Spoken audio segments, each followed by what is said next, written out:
A very unusual time period. The celebrated science fiction author and chemistry professor Isaac Asimov once catalogued a history of inventions and scientific discoveries throughout all of human history. While incomplete, his efforts still reveal something intriguing about our current era. Out of the 694 pages in Asimov's book, 553 pages documented inventions and discoveries since 1500, even though his book starts in 4 million BCE. In other words, throughout human history, most scientific innovation has come relatively recently, within only the last few hundred years. Other historical trends paint a similar picture. For example, here's a chart of world population since 10,000 BCE. For nearly all of human history up until quite recently, there weren't very many people on Earth. It took until about 1800 for the population to reach 1 billion people, and just 200 years later, a blink of an eye compared to how long our species has been around, Earth reached 6 billion people. Economic historian Bradford DeLong attempted to piece together the total world economic production over the last million years. By its nature, his reconstruction of the historical data is speculative, but the rough story it tells is consistent with the aforementioned historical trends in population and technology. In the millennia preceding the current era, economic growth, by which we mean growth in how much valuable stuff humanity as a whole can produce, was extremely slow. Now, growth is much faster. Bradford DeLong's data provides historians a quantitative account of what they already know from reading narratives written in the distant past. For nearly all of human history, people lived similarly to the way their grandparents lived. Unlike what we expect today, most people did not see major changes in living standards, technology, and economic production over their lifetimes. To be sure, people were aware that empires rose and fell, infectious disease ravaged communities, and wars were fought. Individual humans saw profound change in their own lives through the births and deaths of those they loved, cultural change, and migration. But the idea of a qualitatively different mode of life, with electricity, computers, and the prospect of thermonuclear war, that's all come extremely recently on historical timescales. As new technologies were developed, quality of life shot up in various ways. For 10-year-olds, life expectancy was once under 60 all over the world. Now, in many nations, a 10-year-old can expect to live to the age of 80. With progress in automating food production, fewer people now are required to grow food. As a result, our time has been freed to pursue different activities, for example, going to school. And it's not just technology that changed. In the past, people took for granted some social institutions that had existed for thousands of years, such as the monarchy and chattel slavery. In the midst of the Industrial Revolution, these institutions began to vanish.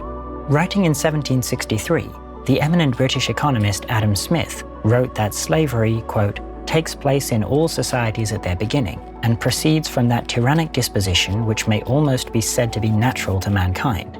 While Adam Smith personally found the practice repugnant, he nonetheless was pessimistic about the future of slavery, predicting that, quote, it is indeed almost impossible that it should ever be totally or generally abolished. And yet, mere decades after Adam Smith wrote those lines, Britain outlawed slavery and launched a campaign to end the practice in its colonies around the world. By the end of the 20th century, every nation in the world had formally abolished slavery. Another scholar from his era, Thomas Malthus, made a similar blunder. At the end of the 18th century, Malthus was concerned by the population growth he saw in his time. He reasoned that, historically, excess population growth had always outstripped the food supply, leading to famine and mass death.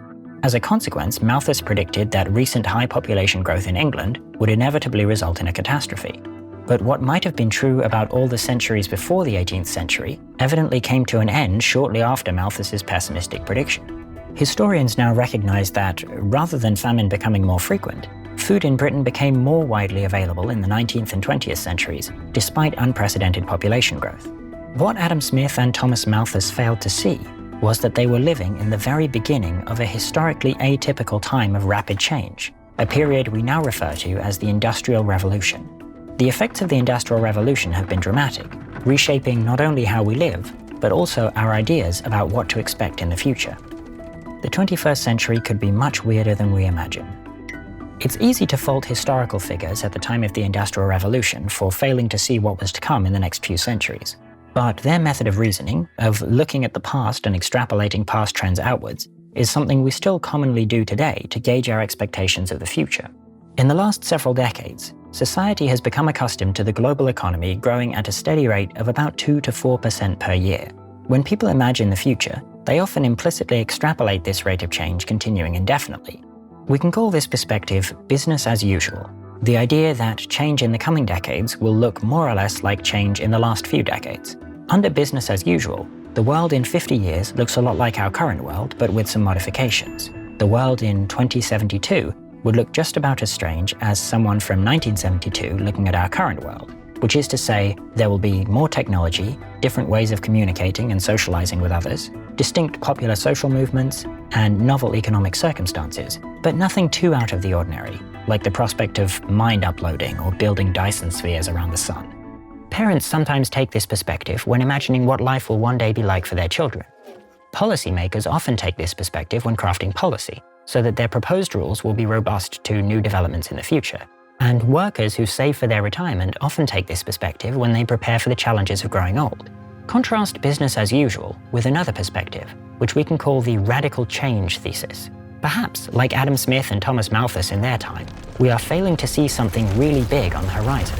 Under the radical change thesis, the world by the end of the 21st century will look so different as to make it almost unrecognizable to people living today. Technologies that might seem unimaginable to us now, like advanced nanotechnology, cures for aging, interstellar spaceflight, and fully realistic virtual reality, could only be a few decades away, as opposed to many centuries or thousands of years away. It's sensible to be skeptical of the radical change thesis. Scientific research happens slowly, and there's even some evidence that the rate of technological progress has slowed down in recent decades. At the same time, the radical change thesis makes intuitive sense from a long-view perspective. Recall the trend in economic growth. Here, we've zoomed in on the last 100 years of economic growth. This view justifies the business-as-usual perspective. In the last 100 years, economic production, and technology underlying economic production, has grown at a fairly constant rate. Given the regularity of economic growth in recent decades, it makes a lot of sense to expect that affairs will continue to change at the current rate for the foreseeable future. But now, zoom out. What we see is not the regular and predictable trend we saw before, but something far more dynamic and uncertain. And rather than looking like change is about to slow down, it looks more likely that change will continue to speed up. In a classic 1993 paper, economist Michael Kramer proposed that the best fit to this long-run economic data is not the familiar slow rate of exponential change that we're used to, but rather what's called hyperbolic growth. Over a long enough time horizon, hyperbolic growth is much more dramatic than exponential growth, making it consistent with the radical change thesis. But it can also be a bit counterintuitive for people to imagine. So here's an analogy. Imagine a pile of gold that spontaneously grows over the course of a day. This pile of gold represents the total size of the world economy over time, which we assume grows hyperbolically. At 12 a.m., the beginning of the day, there's only one piece of gold in the pile. After 12 hours, the gold pile doubles in size, so that there are now 2 pieces. Then, at 6 p.m., there are 4 gold pieces. 3 hours later, at 9 p.m., there are 8 gold pieces. And only 1.5 hours after that, 10:30 p.m., there are 16 gold pieces. From the perspective of someone watching at 10:30 p.m., it will be tempting to think that growth over the next few hours will be similar to growth in the last few hours, and that by midnight the next day, an hour and a half later, the gold pile will double in size yet again to 32 pieces. But this intuition would be wrong. Notice that the time it takes for the gold pile to double in size cuts in half each time the size of the pile doubles. As midnight draws nearer, the pile will continue to double in size again and again, more frequently each time than the last. In fact, exactly at midnight, the pile will reach what's called a singularity and grow to be infinitely large. We can perform a similar exercise with the real-world economy. In 2020, David Rudman found that after fitting a hyperbolic function to historical economic data, the economy is expected to grow to be infinitely large as we approach roughly the year 2047. A general result, he says, is fairly robust to extrapolating the trend at different periods in history. Now, it's important not to take this headline result too seriously, especially the specific year 2047. Physical resource limits prohibit the economy from becoming infinitely large, and moreover, long-run historical data is notoriously unreliable. Using historical statistics alone, especially those from the distant past, it's very difficult to predict what the future will really be like. The business-as-usual perspective might still be correct for the foreseeable future, or something else entirely might happen. Maybe civilization itself will collapse as we become consigned to fighting endless wars, famines, and pandemics. Humanity might even go extinct. These possibilities notwithstanding, there do exist concrete reasons to think that the world could be fundamentally different by the end of the 21st century, in a way consistent with the radical change thesis. Infinite growth is out of the question, but one technology is clearly visible on the horizon, which arguably has the potential to change our civilization dramatically. The duplicator. Before we try to predict what technology in the coming decades could precipitate explosive economic growth, let's first start by examining a hypothetical example, a technology that would be sufficient to have such an effect. The machine is the duplicator from the comic Calvin and Hobbes. Here's how it works. When someone steps in, two exact replicas step out. The replicas keep all of the memories, personalities, and talents of the original. Basically, it splits you into two people, each of whom remember an identical past. To constrain our expectations a bit, let's imagine that using the duplicator isn't free. We can only use it to replicate people, and it costs a lot of money to build and operate a duplicator. Yet, even with these constraints, it seems safe to assume that the duplicator would have a very large impact on the world. Even without knowing exactly how it will be used, there will presumably be people who want to use the duplicator to clone themselves and other people. Unlike with ordinary population growth, in which it takes 18 years and a considerable amount of effort to create one productive worker, the duplicator would allow us to create productive humans almost instantly, and without having to pay the costs of educating and raising them. Consider the case of scientific innovation. If we could clone our most productive scientists, say Newton, Galileo, or von Neumann, just imagine how much faster our civilization could innovate. And it's not just raw scientific innovation that could increase. With a machine that can duplicate people, all industries could benefit. The most talented rocket engineers, for example, could be cloned and directly planted into places where they're needed the most. And we could duplicate the most talented doctors, musicians, and architects. As a consequence, the duplicator would lift a crucial bottleneck to civilization-wide output. Unless we impose some strict controls on how often people could use the duplicator, it appears likely that there would be a population explosion. But more than just a population explosion, it would be a productivity explosion, since the new duplicates could be direct copies of the most productive people on Earth, who in turn would use their talents to invent even more productive technologies, and potentially even better duplicators. Would the duplicator be enough to sustain the hyperbolic growth trend in gross world product, and enable us to approach the economic singularity we discussed earlier? Maybe. In academic models of economic growth, there are roughly three inputs to economic production that determine the overall size of the economy. These inputs are population, capital, and technology. Population is the most intuitive input. It just means how many workers there are in a society. Capital is another term for equipment and supplies, like machines, roads, and buildings that allow workers to produce stuff. Technology is what joins these two inputs together. It refers to the inherent efficiency of labor and includes the quality of tools and the knowledge of how to create stuff in the first place. A simple model of economic growth is the following. Over time, people have children, and the population gets larger. With more people, the economy also grows.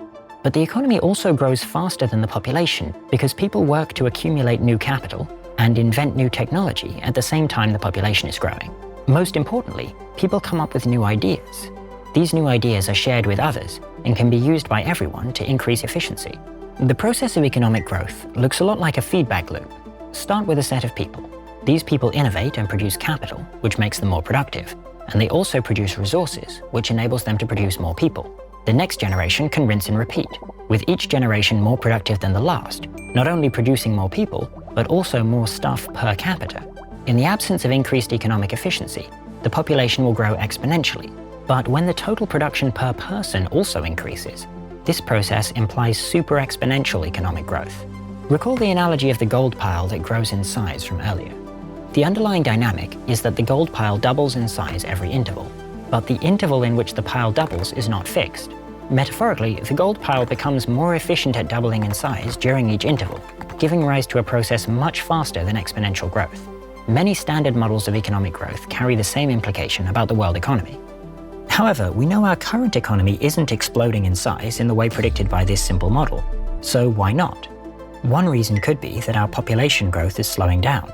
Since the 1960s, population growth worldwide actually peaked before entering a decline. Not coincidentally, world economic growth has fallen since that decade. The underlying reason behind the fall in population growth and economic growth, also called the demographic transition, is still a matter of debate. But regardless of its causes, the effect of the demographic transition has been that most mainstream economic and population forecasters do not anticipate explosive growth in the 21st century. But hypothetically, if something like the duplicator were invented, then the potential for explosive growth could return. The most important invention ever? It's unlikely that humans will soon build the duplicator. What's more likely, however, is the invention of artificial intelligence that can automate labor. As with the duplicator, AI could be copied and used as a worker, vastly increasing total economic productivity. In fact, the potential for AI is even more profound than the duplicator. That's because AIs have a number of advantages over humans that could enable them to be far more productive in principle. These advantages include being able to think faster, save their current memory state, copy and transfer themselves across the internet, make improvements to their own software, and much more. Under the assumption that the development of AI will have a similar effect on the long-term future as the duplicator hypothetically would, the question of whether the 21st century will have explosive growth becomes a question of predicting when AI will arrive. If advanced AI is indeed invented later this century, it might mean the 21st century is the most important century in history. When will advanced AI arrive? If you've paid any attention to the field of AI in recent years, you've probably noticed that we've made some startling developments. In the last 10 years, we've seen the rise of artificial neural networks that can match human performance in image classification, generate photorealistic images, beat the top Go players in the world, drive cars autonomously, reach Grandmaster level at the real-time strategy game StarCraft 2, learn how to play Atari games from scratch using only the raw pixel data, and write rudimentary poetry and fiction stories. If the next decade is anything like the last, we're sure to see even more impressive developments in the near-term future. Looking further, the holy grail of the field of artificial intelligence is so-called artificial general intelligence, or AGI, a system capable of performing not only narrow tasks, like game playing and image classification, but the entire breadth of tasks that humans are capable of performing. This would include the ability to reason abstractly and prove new mathematical theorems, perform scientific research, write books, and invent new goods and services. In short, an AGI, if created, would be at least as useful as a human worker, and would in theory have the ability to automate almost any type of human labor. We know that AGI is possible in principle because human brains are already a type of general intelligence created by evolution. Many cognitive scientists and neuroscientists regularly analogize the brain to a computer and believe that everything we do is a consequence of algorithms implicit in the structure of our biological neural networks within our brains. Unless the human brain performs literal magic, then we have good reason to believe that one day we should be able to replicate its abilities in a computer. However, knowing that AGI is possible is one thing. Knowing when it will be developed and deployed in the real world is another thing entirely. Since the beginning of their discipline, AI researchers have experienced notorious difficulty predicting the future of the field. In the early days of the 1960s, the field was plagued with over-optimism, with some prominent researchers declaring that human-like AI was due within 20 years. After these predictions failed to come to fruition, most expectations became more modest. In the 1980s, the field entered what is now known as an AI winter, and many researchers became more focused on short-term commercial applications, rather than the long-term goal of creating something that rivals the human brain. These days, there's a wide variety of opinions among researchers about when AGI will be developed. The most comprehensive survey to date was by Grace et al. From 2016. AI experts were asked when they expected, quote, "For any occupation, machines could be built to carry out the task better and more cheaply than human workers."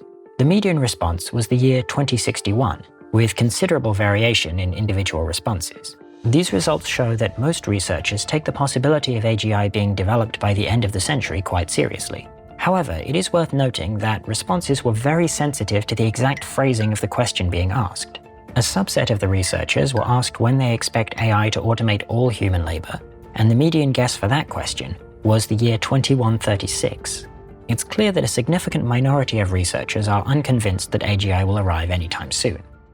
To see more about this survey of AI researchers, check out Rob Miles's video about it on his channel. Or on my channel, really. I mean, I'm Rob Miles. I do the voice for this channel, but I also have my own channel, Rob Miles AI. Anyway, in general, forecasting when AGI will be developed is extremely difficult. Ideally, we could create a measure that represents how much progress there has been in the field of artificial intelligence. Then we could plot that measure on a graph and extrapolate outwards until we're expected to reach a critical threshold, identified with the development of AGI. The problem with this approach is that it's very hard to find a robust measure of progress in AI. Luckily, a recent report from researcher Ajeya Cotra takes us part of the way there. Instead of trying to extrapolate progress in AI directly, her report tries to estimate when something like AGI might be developed based on trends in how affordable it is to build increasingly large AI models trained using increasingly difficult tasks. We can ground estimates of the needed size of the models in what she calls biological anchors, estimates from biology that inform how much computation, and effort more generally, will be required to develop software that can do what human brains do. The result very roughly coincides with the median responses from the expert survey, predicting that humans will likely develop AI that can cheaply automate nearly all human labor by the end of the century. In fact, more likely than not by 2060. To understand how her model comes to this conclusion, we need to first get a sense of how current progress in AI is made. Ajeya Cotra's report on AI timelines. Since 2012, the field of AI has been revolutionized by developments in deep learning. Deep learning involves training large artificial neural networks to learn tasks using an enormous amount of data, without the aid of handcrafted rules and heuristics. And it's been successful at cracking a set of traditionally hard problems in the field, such as those involving vision and natural language. One way to visualize deep learning is to imagine a digital brain, called an artificial neural network, that tries a massive amount of trial and error at a given task, for example, predicting the next character in a sequence of text. The neural network starts out randomly initialized, and so will generate gibberish at first. During training, however, the neural network will be given a set of problems and will be asked to provide a solution to each of those problems. If the neural network's solutions are incorrect, its inner workings are slightly rewired with the intention of it providing a better answer next time. Over time, the neural network should become better at the assigned task. If it does, then we say that it's learning. In her report, Ajeya Cotra discusses a deep connection between progress in hardware and progress in AI. The idea is simple. With greater access to computation, AI researchers can train larger and more general deep learning models. In fact, the rise of deep learning in the last decade has largely been attributed to the falling cost of computation, especially given progress in graphics processing units, which are used heavily in AI research. In a nutshell, Cotra tries to predict when it will become affordable for companies or governments to train extremely large deep learning models, with the effect of automating labor across the wide variety of tasks that humans are capable of learning. In building this forecast, she makes some assumptions about our ability to scale deep learning models to reach human-level performance, and the continued growth in computing hardware over the coming decades. Over time, researchers have found increasingly effective deep learning models that are capable of learning to perform a wider variety of tasks and more efficiently than before. It seems plausible that this process will continue until deep learning models are capable of automating any aspect of human cognition. Even if future AI is not created via deep learning, Cotra's model may still be useful because of how it puts a soft upper bound on when humans will create AGI. She readily admits that if some more clever and more efficient paradigm for designing AI than deep learning is discovered, then the dates predicted by this model may end up being too conservative. Cotra's model extrapolates the rate at which progress in computing hardware will continue, and the economy will continue to steadily get larger, making it more feasible for people to train extremely large deep learning models on very large datasets. By their nature, deep learning algorithms are extremely data and computation hungry. It can often take a lot of money and many gigabytes of training data for deep learning algorithms to learn tasks that most humans find relatively easy, like manipulating a Rubik's Cube or spotting simple logical errors in natural language. This is partly why it has only recently become practically possible to train neural networks to perform these tasks. Historically, progress in computing power was extraordinarily rapid. According to data from William Nordhaus, between 1950 and 2010, the price of computation dropped by over 100 billion. Put another way, that means that if you needed to perform a calculation in 1950 that would cost the same amount as the Apollo program that would later send humans to the moon, then the equivalent calculation would cost less than $10 using computers in 2010 when adjusted for inflation over the same time period. Since 2010, the rate of progress in computing hardware has slowed down from this spectacular pace, but still continues to improve relatively steadily. By projecting outwards current trends, we can forecast when various computing milestones will be reached. For example, we can predict when it will become affordable to train a deep learning model with 1 billion petaflops, or 1 trillion petaflops. Of course, simply knowing how much computation will be available in the future can't tell us how powerful deep learning models will be. For that, we need to understand the relationship between the amount of computation used to train a deep learning model and its performance.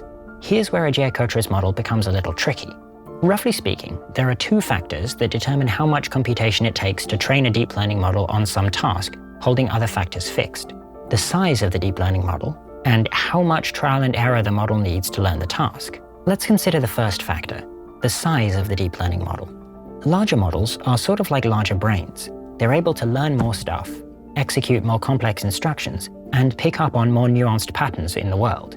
In the animal kingdom, we often, but not always, consider animals with larger brains, such as dogs, to be more generally intelligent than animals with smaller brains, such as fish.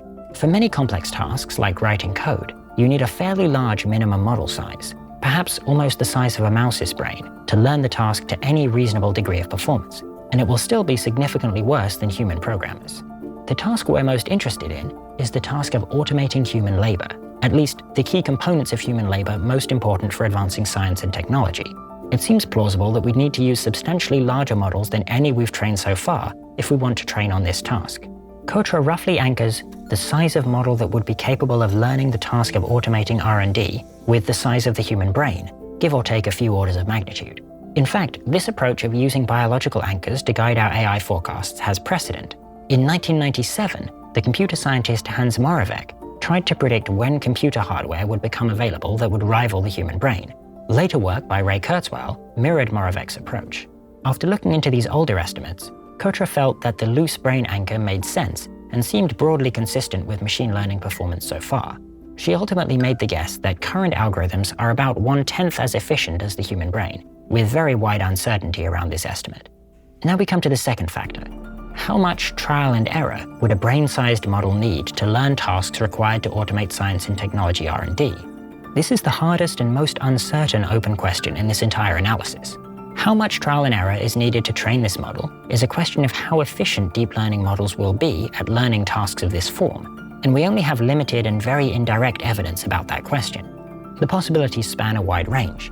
For example, perhaps deep learning models will be as efficient as human children, taking only the equivalent of 20 years of experience, sped up greatly within a computer, to learn how to be a scientist or engineer. Cotra thinks this is unlikely but not impossible. On the other extreme, perhaps deep learning models will be as inefficient as evolution, taking the equivalent of hundreds of trillions of lifetimes of experience to evolve into a scientist or engineer. Again, Cotra thinks this is unlikely but possible. Cotra thinks the answer is likely to lie somewhere in between, that training deep learning models to automate science and engineering will require much more computation than raising a human child to be a scientist, but much less computation than simulating natural selection until it evolves scientists. In her report, Cotra considers several anchors that lie in between these two extremes, and proceeds by placing a subjective probability distribution over all of them. She arrived at the prediction that there's a roughly 50% chance that it will become economically feasible to train the relevant type of advanced AI by 2052. The uncertainty in her calculation was quite large, however, reflecting the uncertainty in her assumptions. Here's a graph showing how the resulting probability distribution changes under different assumptions. What does this all ultimately mean? Now, you might be thinking, let's say these predictions are right. AGI arrives later this century, and as a result, there's a productivity explosion, changing human life as we know it. What does it ultimately mean for us? Should we be excited? Should we be scared? At the very least, our expectations should be calibrated to the magnitude of the event. If your main concern from AGI is that you might lose your job to a robot, then your vision of what the future will be like might be too parochial. If AGI arrives later this century, it could mark a fundamental transformation in our species, not merely a societal shift, a new fad, or the invention of a few new gadgets. As science fiction author Vernor Vinge put it in a famous 1993 essay, this change will be a throwing away of all the human rules, perhaps in the blink of an eye, an exponential runaway beyond any hope of control.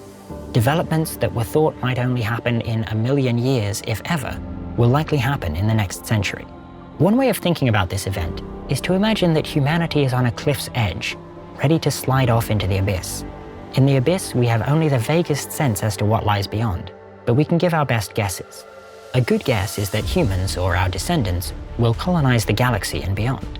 That means, roughly speaking, the history of life looks a lot like this, with our present time tightly packed between the time humans first came into existence and the time of the first galaxy-wide civilization.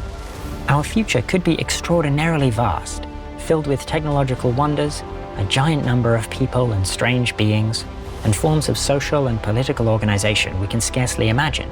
The future could be extremely bright, or it could be filled with horrors.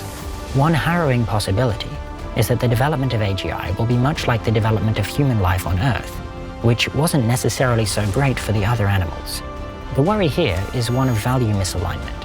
It is not guaranteed that, even though humans will be the ones to develop AI, that AI will be aligned with human values.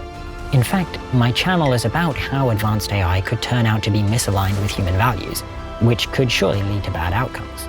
This prospect raises a variety of technical challenges, prompting the need for more research on how to make sure future AI is compatible with human values. In addition to understanding what's to come, we also have a responsibility to make sure things go right. When approaching what may be the most important event in human history, perhaps the only appropriate emotion is vigilance. If we are on the edge of a radical transformation of our civilization, the actions we take today could have profound effects on the long-term future, reverberating through billions of years of future history. Even if we're not literally among the most important people who ever live, our actions may still reach far further than we might have otherwise expected. The astronomer Carl Sagan once wrote that Earth is a pale blue dot, suspended in the void of space, whose inhabitants exaggerate their importance. He asked us to think of the rivers of blood spilled by all those generals and emperors, so that in glory and triumph, they could become the momentary masters of a fraction of a dot. Carl Sagan's intention was to get us to understand the gravity of our decisions by virtue of our cosmic insignificance. However, in the light of the fact that the 21st century could be the most important century in human history, we can turn this sentiment on its head. If indeed humans will sometime in the foreseeable future reach the stars, our choices now are cosmically significant, despite currently only being tiny inhabitants of a pale blue dot. Right now, our civilization is tiny, but we could be the seed to something that will soon become almost incomprehensibly big and measured on astronomical scales. The vast majority of planets and stars could be dead, but we might fill them with value. Much of what we might have previously thought impossible this century may soon become possible. Truly mind-bending technological and economic change may all play a role in our lifetimes. Rather than pondering our unimportance, perhaps it's wiser to try to understand our true place in history, and quickly. There might be only so much time left before we take the deep plunge into the abyss.